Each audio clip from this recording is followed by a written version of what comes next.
Welcome to a special interview on Counterpoints with me, Melinda Nusafora. Dr. Gad Saad is a professor of marketing at Concordia University and a trailblazer in applying evolutionary psychology to consumer behaviour.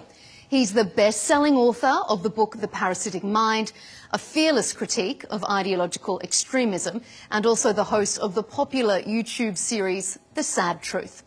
Loved by his fans for his wit and championing of reason and science, and perhaps equally loathed by his critics who disagree with his takes on society and politics.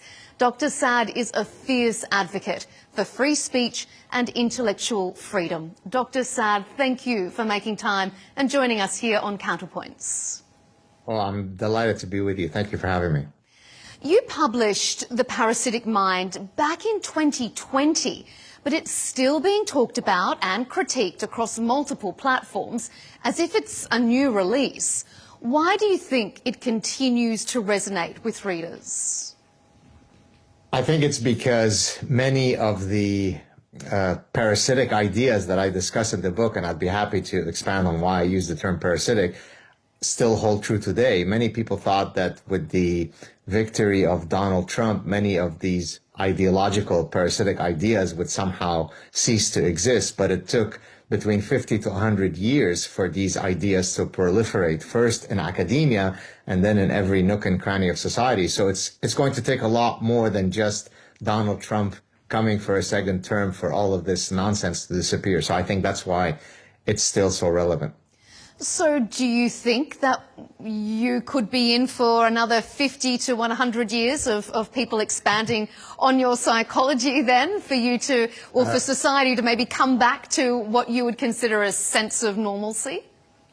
I mean, I'd like to think, fingers crossed, I'd hope to think that it won't take as long to eradicate those ideas. And maybe it might be worthwhile for your viewers and listeners to get a sense of what I mean by parasitic ideas. So, for example, postmodernism, which is a philosophical framework that was developed in academia, say, about 50 years ago, purports that there are no objective truths. Everything is shackled by subjectivity. Everything is shackled by idiosyncrasies, by personal biases. Well, if there are no objective truths, that's how you can get up is down, left is right, war is peace, slavery is freedom, men are women, women are men, because there are no objective metrics by which we can judge reality. Cultural relativism is another idea pathogen, which basically says, who are you to judge the conduct of people in other cultures? You don't have the right to do that. Social constructivism is another idea pathogen. It basically says that we are born with empty minds.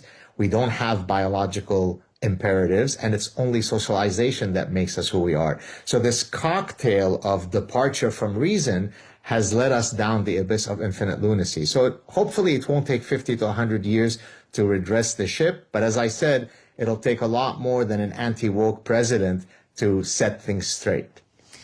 So one of the first parasitic thoughts you mentioned there is around truth. And the quest for truth is something that you talk about a lot. You call yourself a truth defender. Is truth ever subjective? Are there instances when you accept that your version of the truth could differ from my version of the truth? Yeah, that's a great question. So it depends what kinds of, epistemologically speaking, which types of truths we're talking about. It may be true that I prefer Japanese food and you prefer Mexican food. Now, that is based on a sensorial aesthetic preference, so that truth can be subjective. But is it true that on average men are taller than women and heavier than women? That is an absolute, incontrovertible biological truth, even though your Aunt Jenny is taller than your Uncle Roscoe. It is a truth, right? 2 + 2 is equal to 4. My background is in mathematics. There are axiomatic truths that are inviolable. So no, we're not always shackled by subjectivity. By the way, you couldn't get up as a scientist in the morning to do your work if you didn't think that there were objective truths to be discovered in the natural world. Now, truth can change in science, right? What was true 300 years ago, we've revised it. So there are provisional truths, but epistemologically speaking, there has to be truth. Otherwise, all scientists are wasting their time. Where do you think this idea of fake news plays into the idea of truth then? It's almost as if now we have politicians, and if they don't like the way that perhaps something's being phrased or something's put to them, they just call it fake news. Are they distorting truth? Right. Well, there are all sorts of ways by which people who are in power seek to eradicate those pesky other folks who might be attacking their foundational ideas, right? And so in the worst case scenarios, we kill people who don't think like us. In the West, luckily, we're not quite there yet, so we come up with other mechanisms. If you say something that I don't like, it's hate speech. If you say something that I don't like, it's misinformation, it's disinformation, it's fake news. And so I've challenged people. So for example, when someone comes out with some idea about settled science, I will repost or retort by saying, which is the true statement? Can men menstruate or can men not menstruate? And usually they run away. And so the idea that there are absolute settled science truths is a very dangerous idea. What's beautiful about science is that it is always autocorrective. We're always seeking to better approach truth. So anybody who tells you that they have a complete hold on what is true or not is probably a fan of Orwellian reality. When you talk about hard truths maybe in society, what do you think are some of the hardest truths that society is having trouble swallowing these days? So that's a great question. My original idea of writing The Parasitic Mind came to me nearly 30 plus years ago when I first finished my PhD and I was trying to incorporate biology into an understanding of human nature.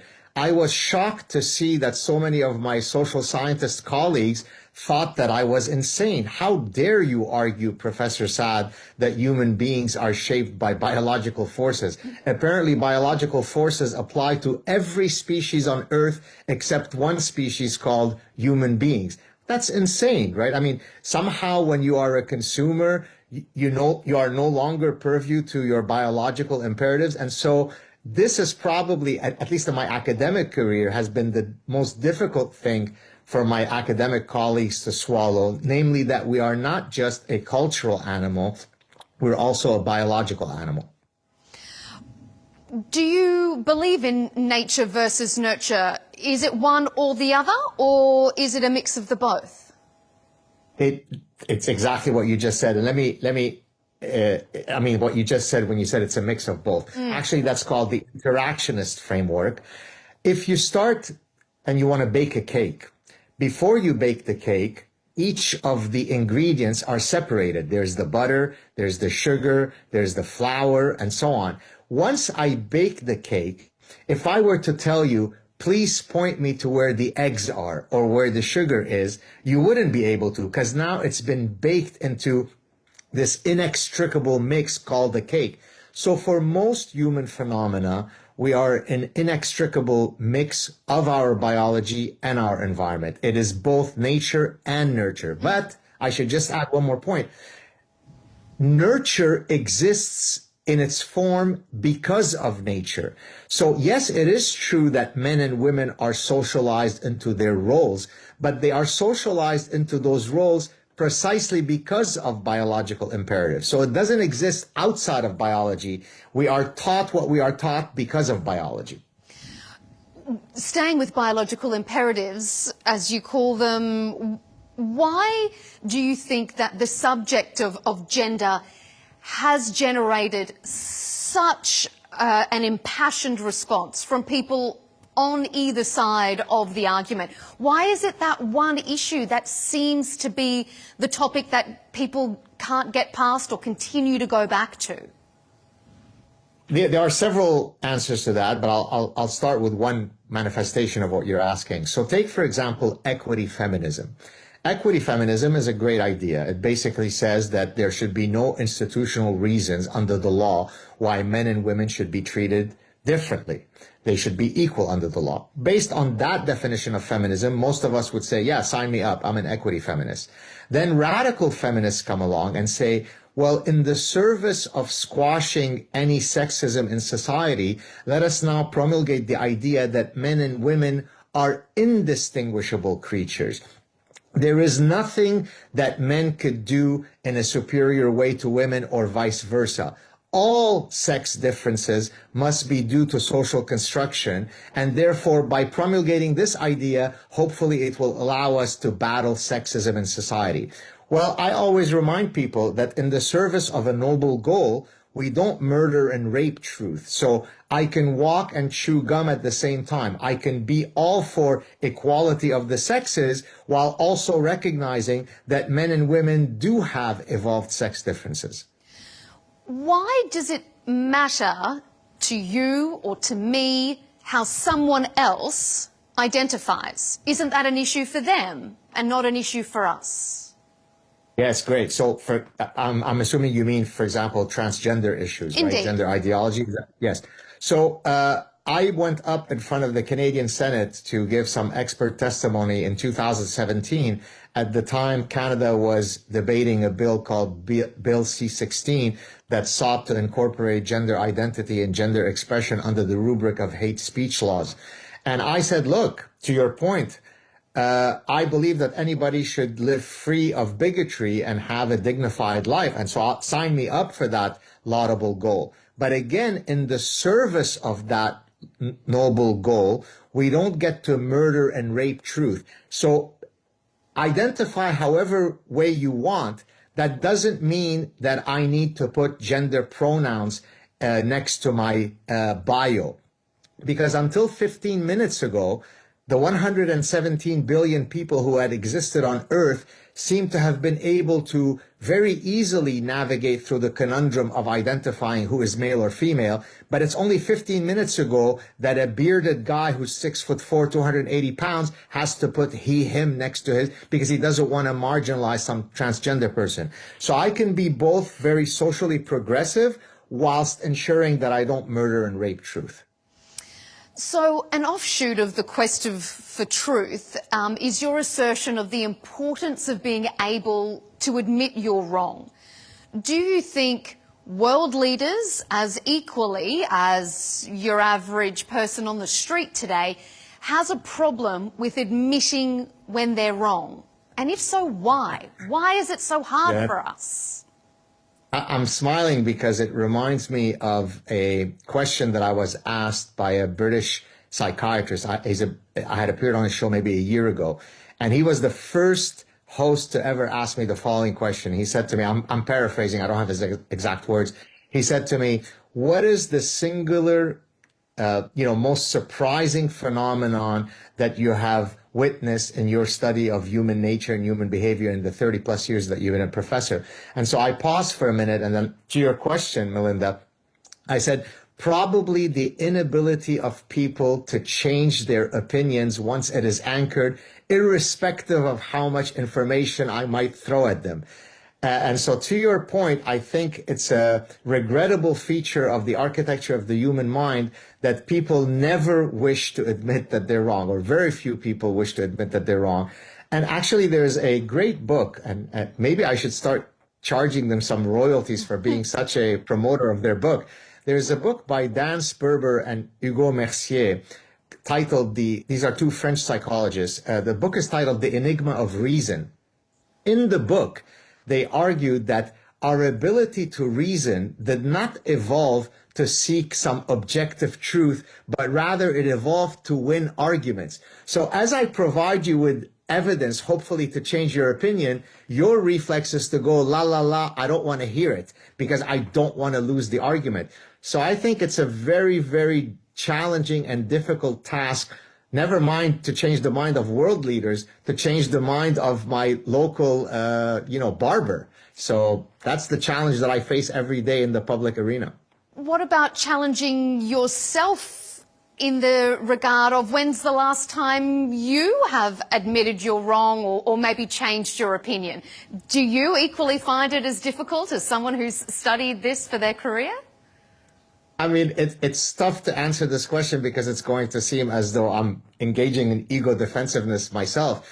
I'd like to think that if I am a objective truth defender, that if incoming information comes in that invalidates my positions, I will be more than happy to readily admit that it's time to autocorrect. But by the way, I do that every time that I test a hypothesis in my scientific work. I've had many papers that I've published where the final findings turned out to be contradictory to what I had hypothesized at the start. So if I am an honest academic and an honest scientist, it has to be baked into my epistemology that I'm open to change.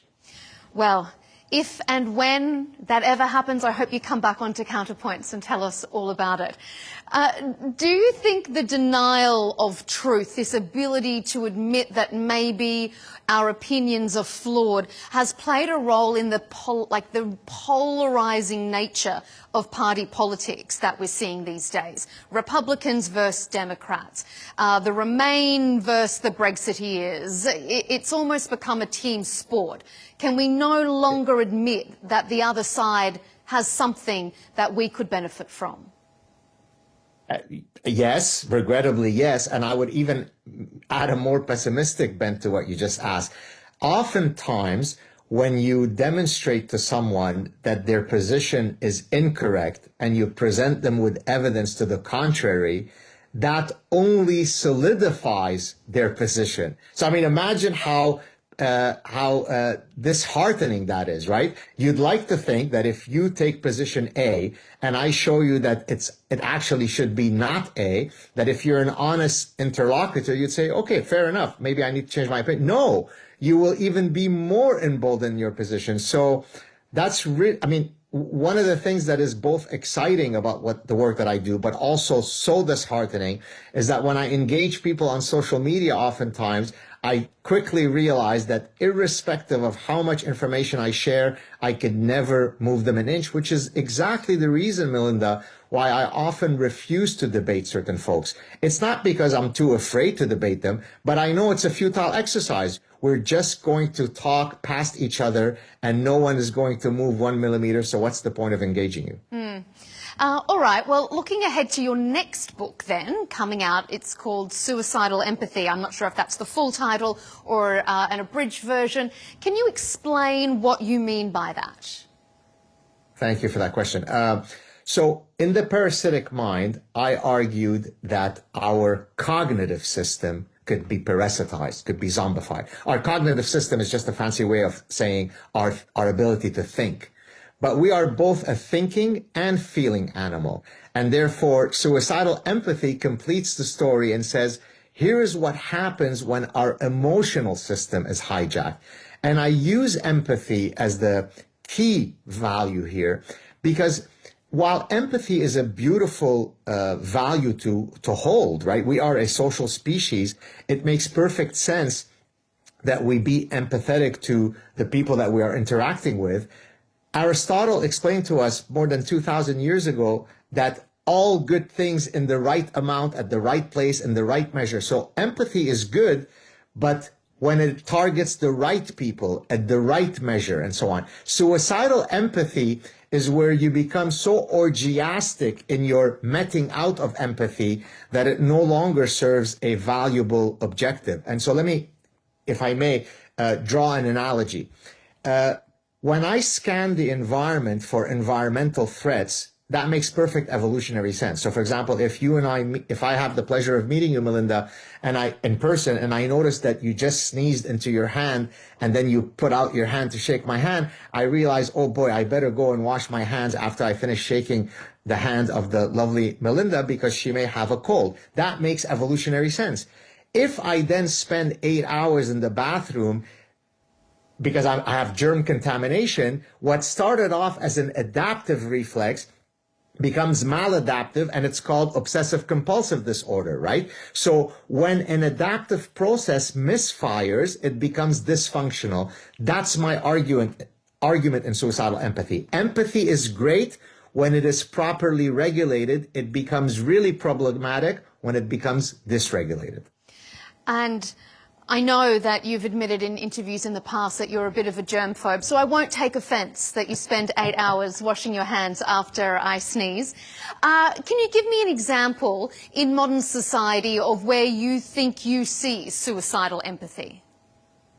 Right. So we can break it up either in domestic policy or foreign policy. Let me give you one or two, say, from domestic policy.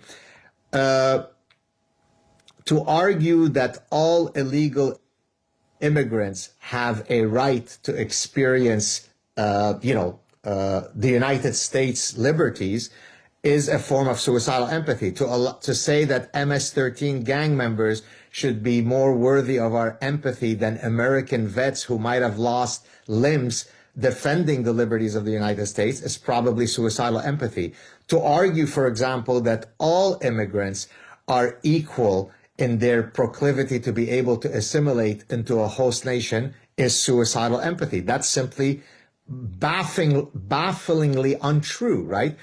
There are some cultures that are more aligned with the values of the host society than others.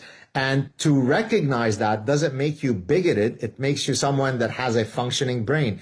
And so again, the reflex to be endlessly orgiastically empathetic, while it might make me feel good in the moment, it has some really dangerous downstream effects. Mm-hmm. Let's move on to truth and freedom of speech. You're a free speech absolutist, I think, if I'm interpreting that correctly. Are you concerned about threats to free speech, either from censorship or self-censorship? Do you think there should be any limits to free speech? And is self-censorship becoming more of an issue than perhaps an overarching censorship by the government? Right. So let me start first by what I mean by an absolutist stance on freedom of speech. I'm Jewish. I grew up in the Middle East. I've had some very difficult realities in my childhood because we had to escape Lebanon. So I'm very much wedded to my Jewish identity. Yet I support the right of Holocaust deniers to spew their nonsense. There's almost nothing that could be as insulting and offensive as to deny the Holocaust. But if you wish to live in a free society, you have to be able to bear the imbeciles, the racists, the bigots. Where I draw the line as to what constitutes freedom of speech is already what's enshrined in the First Amendment, which is there can't be a direct incitement to violence. So I can perfectly say Judaism is one crock of nonsense. It's all garbage. And I would say I support your right to say that.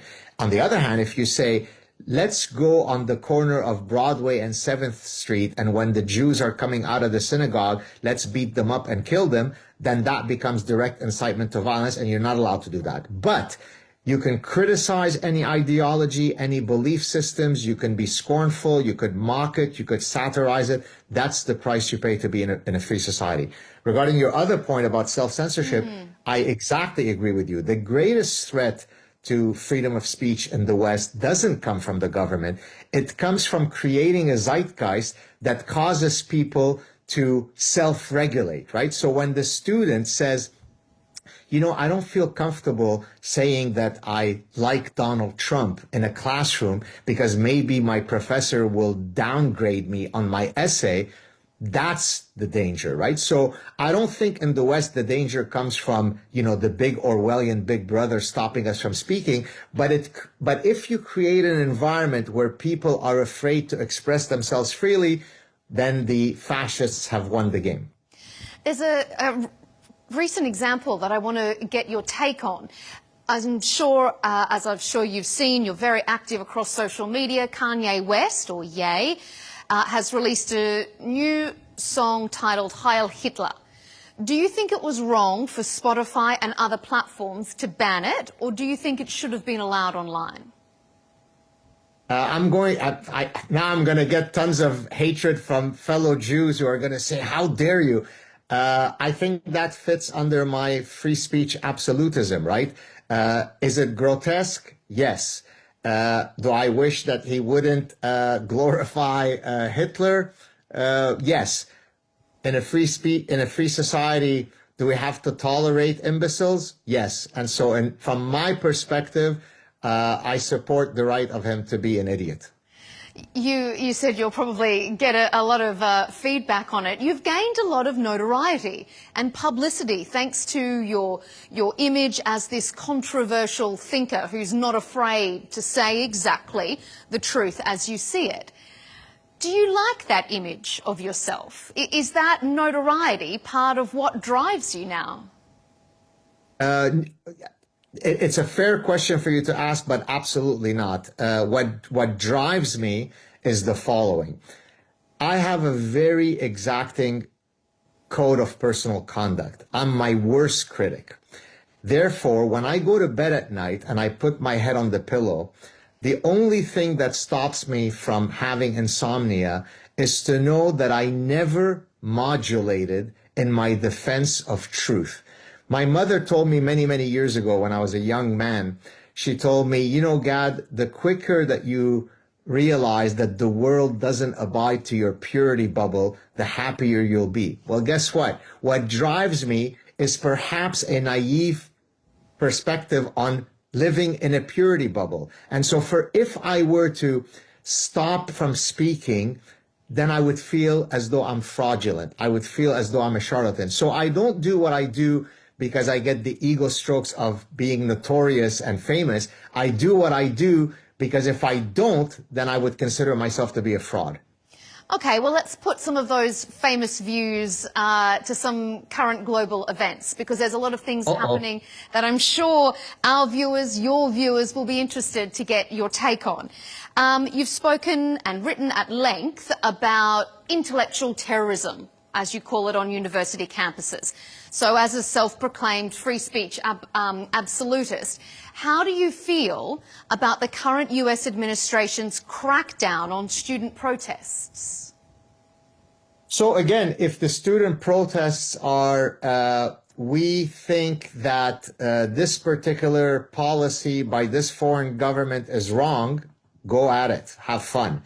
If that means that Jewish students are afraid to walk to class, or they can't walk to class because there are blockades, if they feel harassed, intimidated, and so on, then that crosses the line into incitement to violence. I've said this before, but I'm happy to repeat it. I took a leave of absence from my home university in Montreal, and I'm currently a visiting professor at Northwood University in Michigan, because it became quite dangerous for me to be at my home university. This is not happening in Yemen or in North Korea or in Chinese communists in the 1950s. It's happening in Montreal, Canada. That's probably not a good thing. So protest as much as you want, because we believe in free speech. That doesn't give you the right to infringe on the rights of others. Mm-hmm. Mm-hmm. Elon Musk is a fan of yours. He went all in with Trump's campaign, taking on responsibility for cutting government waste, for example. But there was some considerable backlash, and now it seems as if he's pulled back a little bit. How do you think that history, society will remember his involvement in politics in Trump's second term? I'll answer that in a second, but I went on record as soon as I had found out that Elon was going to purchase what was then Twitter. I went on my channel and I produced a clip where I said, of all things that Elon Musk has done or will ever do, none will be remotely as consequential as him having done that, because he has allowed a proliferation of voices, including mine, that would have been, if not silenced, much lesser amplified had he, and I know this for a fact, because until he came along, my reach was lesser. I mean, it was big, but it was lesser than after he, unleashed freedom. In terms of his politics, look, I think from the perspective of someone who's written The Parasitic Mind, I wholeheartedly supported the fact that he went all in on Donald Trump, because Donald Trump, for better or worse, whether you like him or not, is very much anti-woke. And there is nothing in life that is as dangerous as a parasitized mind.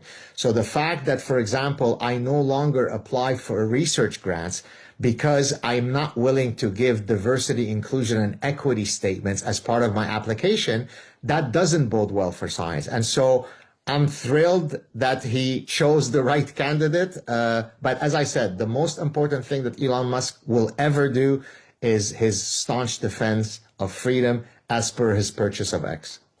You've said that he deserves a Nobel Prize for his purchase of X. Is that just a Nobel Prize for someone who has a lot of money and can splash it around so that he can have the things he wants to hear on his own platform? I mean, I wouldn't say that the Nobel Prize is just for having purchased X, but certainly for having promoted a proliferation of ideas. And but in that sense, yes, you're right, that came about through his purchasing X.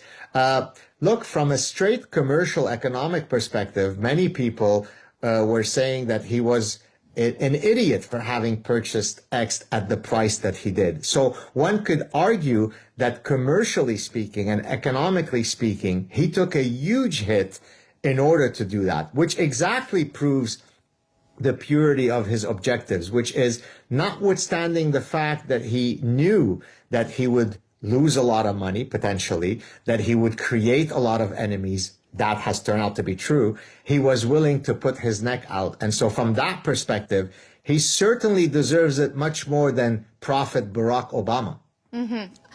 Donald Trump won his historic term despite legal woes, despite being no stranger to controversy.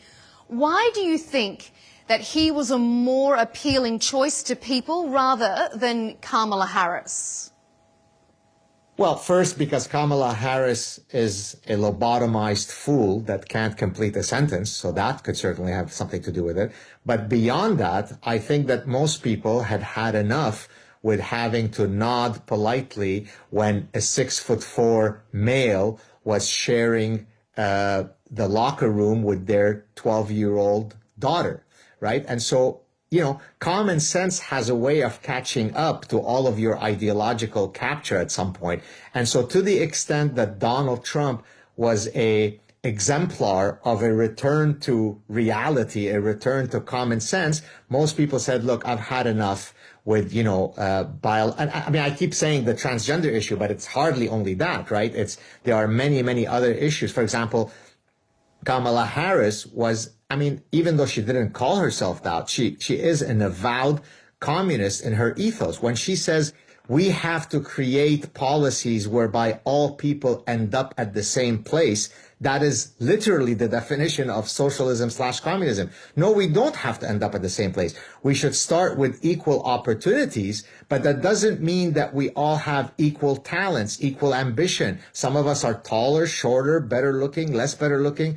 And so E.O. Wilson, the famous Harvard biologist, when he was famously asked about his views on communism, he said, great idea, wrong species. And he studied social ants. Ants are communistic, human beings are not. And the United States is a capitalist country, so it doesn't surprise me that most people said, given those two choices, I'm going to go with Trump over lobotomized Kamala. The almost exact opposite seemed to have happened in your home country, in Canada. What did you make of this apparent dramatic turnaround of the fortunes of the Liberal Party, reportedly as a direct reaction to the rhetoric of Donald Trump? Well, what an amazing question. Thank you for that. I think if I can tie it back to an earlier segment that we were chatting where I said it is so difficult to get people to change their opinions, Canadians perfectly exemplify that, right? So they had one mandate under Justin Trudeau, and most people complained that it was disastrous. So then they went to the ballot box and said, hey, let's vote for Justin Trudeau a second time. And then when that happened, they said, here's a great idea. Let's put him back in power for a third time. And when that ended, let's bring the next guy who is just Justin Trudeau in what appears to be a slightly less woke skin. And so I was baffled by it, but perhaps not surprised in that, and not to be critical of Pierre Poilievre, I think that he didn't do all that he could have done, which resulted in him losing. I can't remember what the exact numbers were. I think he was ahead by 30 points or whatever it was, some insurmountable lead, and then he lost it. It speaks precisely to our earlier point. Once people commit to a particular course of action, it's difficult to dislodge them. And I'll just mention one other thing. I will often be approached by fans on the street and they'll say, "Oh, I love your work. I love everything you stand for." And then I'll look at them politely and say, "So who did you vote for?" "Oh, Professor Saad, I voted for the Liberal Party, of course." I say, "But do you realize that almost every position that you're saying that you support in me is contrary to that of the Liberal Party?" And then they sort of scratch their heads. It speaks to the fact that most people don't necessarily put in all of the cognitive effort when they're casting their votes. Can it not be viewed the other way, though, that if you looked at the polls, yes, the opposition had this insurmountable lead. People were going to vote for him, but then they did have the ability to change course, to change their mind, because they didn't like the way that that was going. I mean, of course, I don't have the empirical evidence to counter what you just said, but certainly from the anecdotal evidence that I have from interacting with many people who come up to me and chat with me and so on, I didn't get the sense that what you said is what was happening. But who knows? We'd have to let the political scientists test that hypothesis. I'm sure that they will. All right. On the ongoing conflict between Israel and Hamas, as Jews in Lebanon, your family was displaced and forced to flee during the civil war in the 70s. So how do you view President Trump's plan to then displace Palestinians from Gaza to build what he calls the Riviera in the region? Yeah, I'm not sure if the optics of how he went about it is going to make a lot of people in the region happy. So I might have chosen a slightly different stylistic approach, but that's what Donald Trump does. Look, in an ideal world, I would love for both peoples to coexist. That's only going to happen when both people recognize the right of the other to exist on that land. From my perspective as a Jewish person who had to wear some really good running shoes to outrun those who wanted to do bad things to me, I know where the lack of acceptance of the other comes from. Once all peoples in that region say, "I want a world where my neighbor can exist," it will unleash a new era in the Middle East that is absolutely unbelievable. And I'm glad to see that many of the Gulf countries, by the way, are starting to demonstrate that reality, right? I mean, if you see Saudi Arabia, if you see Dubai, if you see Abu Dhabi, you're seeing a real rapprochement with Israel. And so, inshallah, as we say, we will see some love flowing in the Middle East soon. We're almost out of time. I just have two questions for you. One parasitic thought that you highlight is this idea of Ostrich Syndrome, burying your head in the sand. Like you were saying, la, la, la, I don't want to hear it. There are many people and many international organisations accusing Israel of genocide and starvation in Gaza.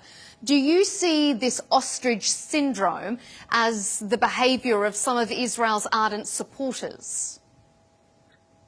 You mean in the sense that those Israeli supporters are denying a reality that the other camp is saying? Is that what you mean? Yes, indeed. Yeah. Look, have there been an untold number of people killed? Yes. Is it tragic when any innocent person dies on either side of the aisle? Absolutely, yes. That said, when the Hamas directory comes out with their casualty figures, it may not be a manifestation of ostrich parasitic syndrome to maybe question the veracity of their data, right? And so it is undoubtedly probably true what you're saying, which is some people on the Israeli side are not going to be willing to accept any evidence that is contrary to their narrative. But I would also urge people to realize that maybe the other side is not always fully accurate when they report their data. And again, just to balance that question out, on the flip side, there are probably supporters of the Palestinian cause of Hamas who are equally not willing to see the Israeli side. Is it a bit of a case of one person's freedom fighter is another person's terrorist? I mean, there is a bit of that. And it's also, look, I was mentioning earlier about empathy and misguided empathy and suicidal empathy. One of the ways that you really are able to do horrible things to the other, irrespective of who is in camp A or camp B, is to lose your ability to empathize with the other, because then that allows me to do horrible things to the other, right? And I'll give you a good example that actually I discuss in my forthcoming book. So you're getting some preview, some great news. Exclusive We love that content. on Counterpoints. Give us an exclusive, Dr. Saad. There you go. Do you remember when in, I think it was maybe 2014, I can't remember the exact date, but I do have the reference in the book, where there were, I think, 1,500 Shia Iraqis that were being led in a long orderly queue by ISIS, and they were being summarily executed. Well, when I watched that clip, I was filled with rage. Why? Because I didn't see those Shia Muslims as my enemy. I saw them as human beings, and I just couldn't believe that one set of human beings can do that to another set of human beings, right? And therefore, I had the right empathy in my heart to recognize that it didn't matter that they were Shia Muslim or Sunni Muslim. Anytime someone innocent is being killed in such a grotesque way, they are deserving of my empathy. And so what I'd love to see is for the Israelis to recognize that when the other side feels pain, we should empathize with them, and vice versa. And if we can get that, then we can find our common humanity. Well, on that positive, optimistic note, let's end on some happiness. You wrote a book called The Saad Truth About Happiness, 8 Secrets to Leading a Good Life. It was one of your earlier books. To round out our conversation, what is the most important rule to happiness for you? And it's not because she's within earshot. I would say that choosing the right spouse is certainly going to, give you a heads up or headway in terms of climbing Mount Happiness. Because if every morning I wake up next to a person and I look and I go, oh God, not her again, that's probably not going to make me happy. But if I wake up next to that person and go, yes, what have I done in life that I can deserve to wake up to such an angel, then I'm probably going to have a good day. So I would say choosing the right spouse and choosing the right profession that gives you purpose and meaning, which certainly the profession that I have chosen has given me that purpose and meaning, is one of the reasons why I'm referred to as the happy warrior, and I always have a smile on my face. Well, whether people agree or disagree with you, I think that is one topic that people can get behind. I think that's a wonderful way to finish our conversation. It's been really interesting to get your thoughts, to challenge you on some topics, and to have your really unique perspective. Dr. Gad Saad, evolutionary behavioural scientist and author, thank you for your time here on Counterpoints on Al Arabiya English. Thank you so much. It was a delightful conversation. Thank you so much. And as always, thank you to you at home for joining us on this special Counterpoints interview. You can, of course, catch all our debates on Al Arabiya English on our YouTube channel and follow us on X and TikTok. We'll see you next time.